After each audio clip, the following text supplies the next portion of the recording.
It's like a superpower in a way, because you can see things that other people can't. You see the bigger picture. I'm better at hockey because I know where to stand in the pitch because I can understand the game better. I really like making my own stories. I love storytelling and I love communication. I was always very good at creative writing. I always make my own songs up in my head. Actually, I'm a rapper, so then I express myself while rapping. I would quite like to be a pop star. I'm so lucky because I always knew I wanted to be an actor and I get to do this for a living. As a child, I dreamt of being a scientist. One of my strengths is maths. I like building little robots and lots of different things. Just remember that you're different and it's a good thing. We talk a lot about how a dyslexic learner is not made for the traditional classroom, they're made for the world.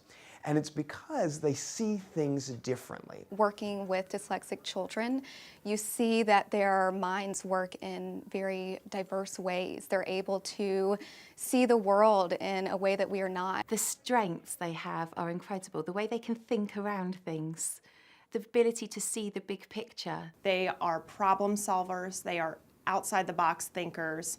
Because they process information differently, they're able to see things from different angles. Many dyslexics are also very good at visualizing the big picture, thinking through multiple steps and seeing connections, almost a symphony of ideas that they can bring together. Dyslexics are exceptionally curious learners. They're eager to explore.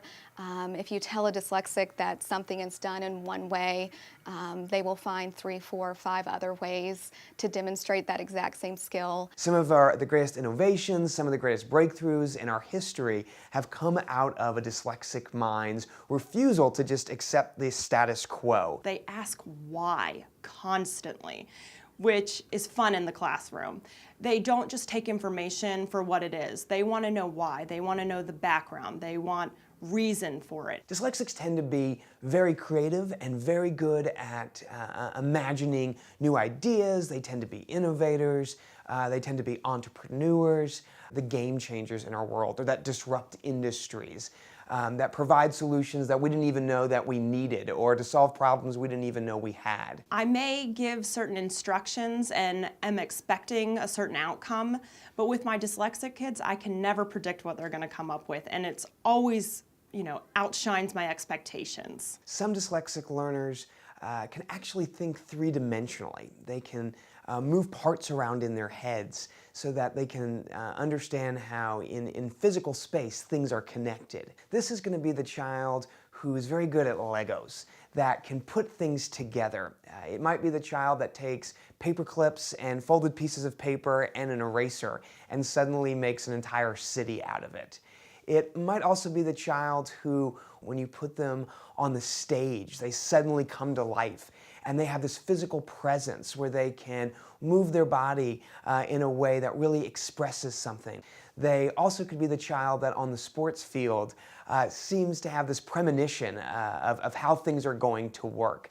The child that can predict where the ball is going to go or know to move left when everyone else moves right because they understand that that's how the play is going to come about. They're able to understand themselves in a way that, of course, helps them in the classroom and outside the classroom, but they're also empathetic and understanding towards others. They're able to make connections with others, so they're wonderful friends, they're compassionate, and they're just really excited to be around others. They tend to have wonderful relationships and be able to take ideas and communicate things in ways that really resonate with other people. So despite the fact that they might have a difficult time with the written word, and despite the fact they might have a difficult time trying to take their ideas and putting on paper, dyslexics tend to be very, very verbal individuals, and they tend to be very comfortable in that space. That's where they tend to thrive. So at the same time, these are kids that go on to be politicians and great orators and actors, amazing and accomplished writers and authors. Throughout history and even today, some of the most popular writers in the world are dyslexic.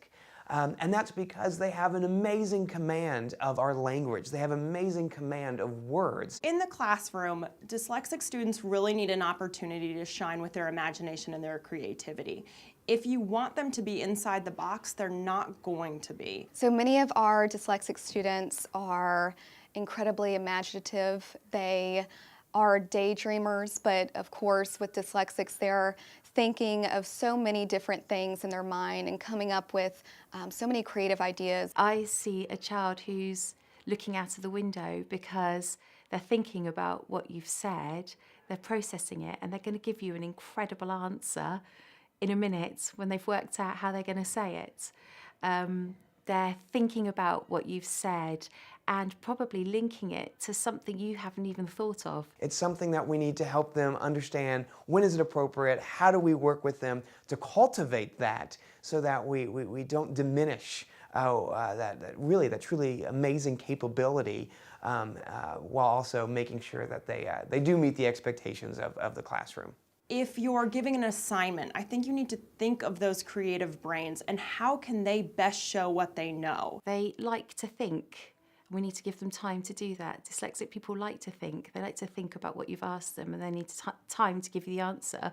But they're often thinking because they're good thinkers and they're going to give you something amazing in their response. Don't just limit it to multiple choice answers or a quiz or a test on paper. How can you as an educator get out the information from them in the way that best suits their brain? People talk about computers being the fourth industrial revolution. They can do all the linear thinking. They can do the things that are the barriers. A computer can't think laterally around a problem. A computer can only generate the data it's being given.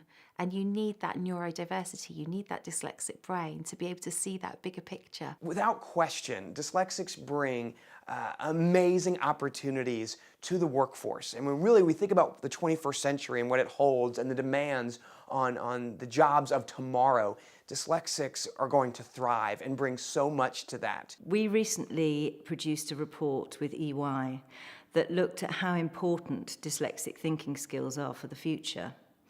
They actually looked at the research that the World Economic Forum had done around how skills are changing and artificial intelligence is completely transforming the skills map that employers are looking for.